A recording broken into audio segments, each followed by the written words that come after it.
Well, I've picked my spot, so I'm going to scrounge around for some firewood, get a fire going.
It's dry.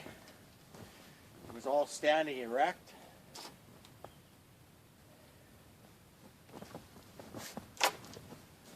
Okay. I see some more out there. I'll go and get it.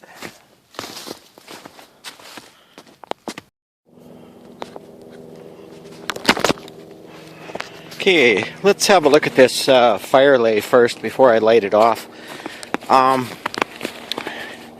So what I got happening on the underside, the very bottom, is I have a layer of dead bark. It was from a birch, and I put that down as a base for my fire.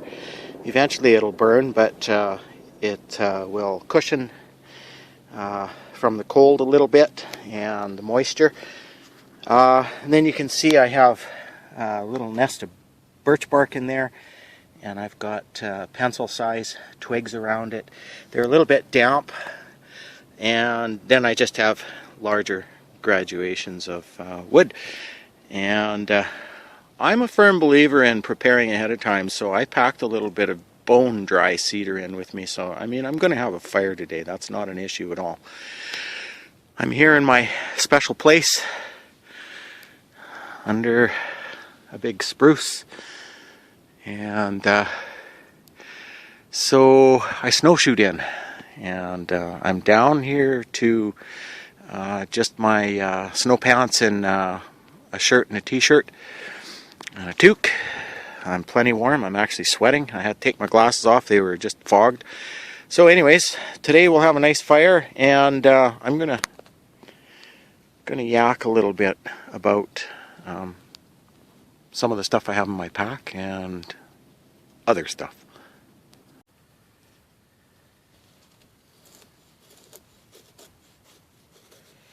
This I'll talk about this knife maybe a little bit later. It's Columbia River Knife and Tools Partner hunting knife. I really like it. I know it's been trashed a lot on various reviews and things like that, but I've been carrying this for over a decade, and it's easy to sharpen, and it's a flat grind, and just with a diamond rod it takes an edge that'll zip through paper no problem. I like that it's a soft, kind of a rubberized grip. It's not full tang, I don't believe. I'd have to say that it's maybe about a 3/4 tang.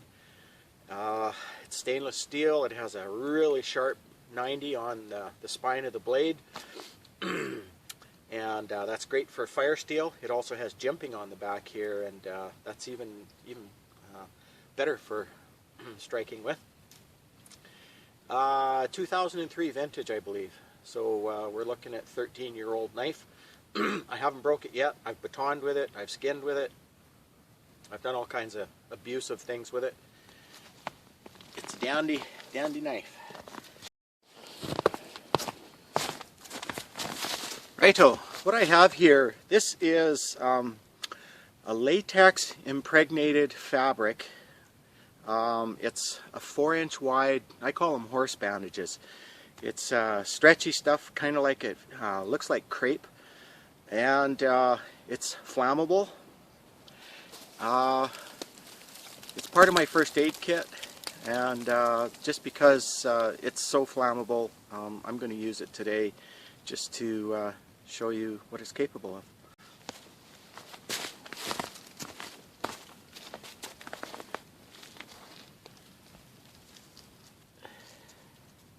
So I'll just put it at the base of where I've got my birch bark. And what do we use here? Knife or striker? We'll try the little striker that's on here.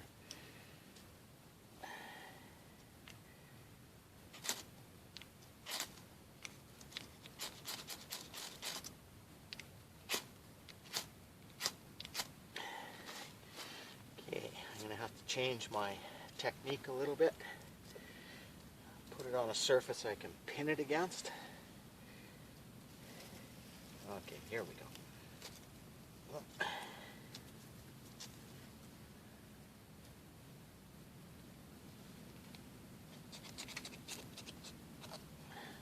don't like that. I like my knife much better. Here, let's give it another go.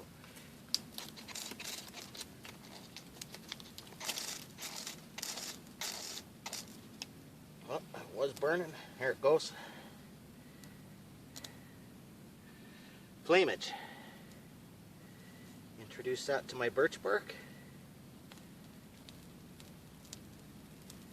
Ah, the happy crackling sound of combustion.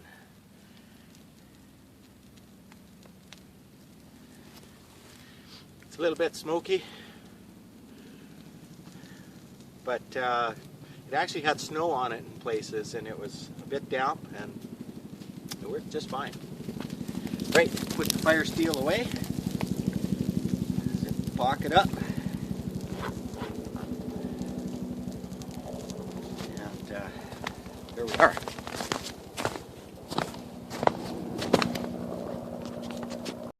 My phone battery's getting low, so I'm gonna plug into my little charge pack here. Should be alright. These 7 items here are have some interest to talk about. I have some interest to talk about, especially this here. This is something that you don't see in a lot of people's kit. This is a 2 meter by 26 meter net mesh, and I can think of just a multitude of ways that I would be using this. For example, to procure food, birds fly into it, could be flushed into it, could be baited into it. I can spread it out and load it up with leaves and use it to haul leaves with. I suppose I could fish with it. Sling things with it. Could take sections of it off and twist them and make a cordage out of it. A lot of things. The other items here represent my preferences in cordage. This stuff here is 150 feet, 135 pound test. The bowline or mule tape here is 1800 and some pounds. 7-strand paracord. Inner strands are useful in their own right. Together it's really strong stuff for the weight. Good old duct tape. 4-inch horse blanket. Or not horse blanket, but horse bandage. Another little roll. Glue on it. See, this is basically what makes it in my pack on a regular basis for cordage and line. So now we're down to this. This is essentially my fire kit. All my leather pouches I'm stitched myself from reclaimed leather. What do we got? Cotton balls, tea light, good thick fire steel, a lighter,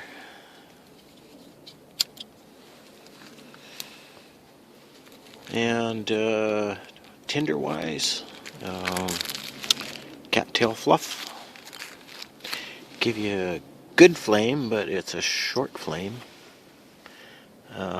Over here I've got a flint and steel, a flake of flint, an old file, some amadou, a lump of pine pitch.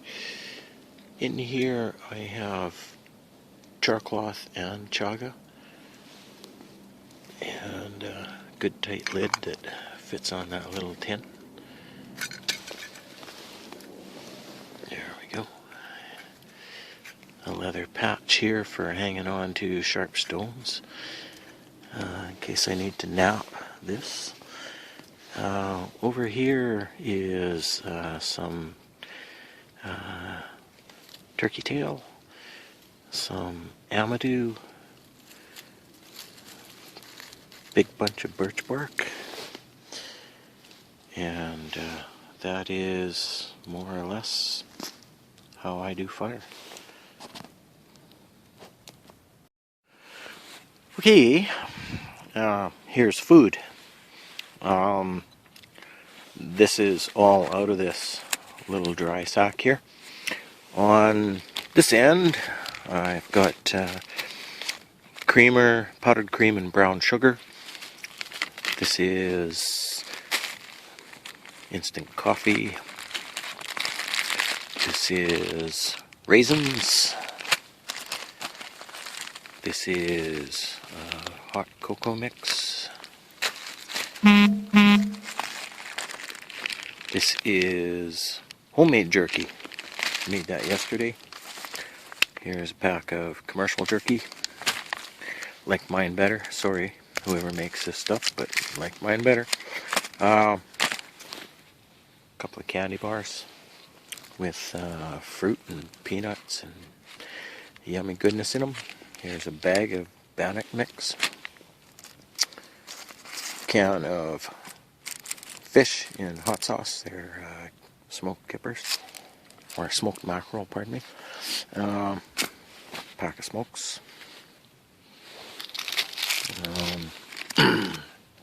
This is one of my little comfort packs that I made up. It's got tea lights, matches, 2 powdered coffee, soup powder, tea bags, tissues, hard candies, and a couple of juice mixes with some electrolyte stuff in them. And because they are kind of the same sort of, they pack well, this is where I keep my Mylar blankets. I got 2 fairly large emergency blankets. So that's what comes out of there. And actually, I kept the spirits out of here in case there was leakage and whatnot. And it's in a container where I can reach out. It's a good trade item. So are the smokes. The foods are good trade items. You meet people on the trail. People have a story. You just never know. Anyways, I think that's about it for this bag. So the contents of this mess tin pouch is toilet paper, pack of tissues, a couple of Hot Shot hand warmers, and Ziploc baggie that they're in.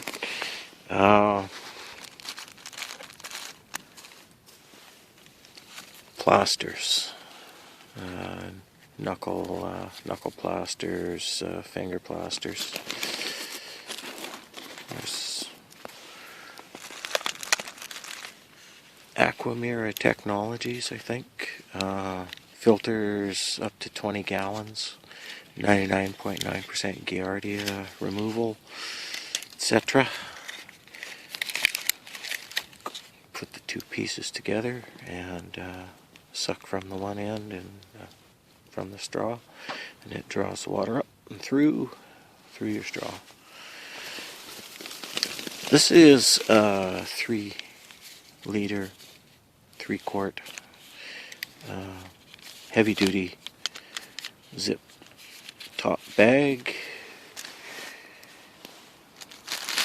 Half a dozen, let's see if I can get that to focus a little crisper. Half a dozen tea lights or so, and a couple of my own homemade fire starters. Pack of cotton balls. This is a sewing kit. Carry it this way on a loop, on a belt or whatever, and pull the tab at this end and out pops the cork. Got nailed there a little bit. Out pops the cork and your needle and thread and various things of that nature in there. Bamboo tube. This is a fire kit on the same sort of principle. It's all natural tinder in there, amadou, chaga, some cattail fluff, some cedar bark. This is a roll of jute twine, distilled spirits, 46% alcohol by what I read on the label, and I like to chew a little bit now and then, so that's in there too. But that all came out of here, so that was what was in that. Here we go. I'm standing at the base of a cedar tree, and I just spent a minute or so here scraping. This, when it's dry, will catch a spark pretty good. So there you go.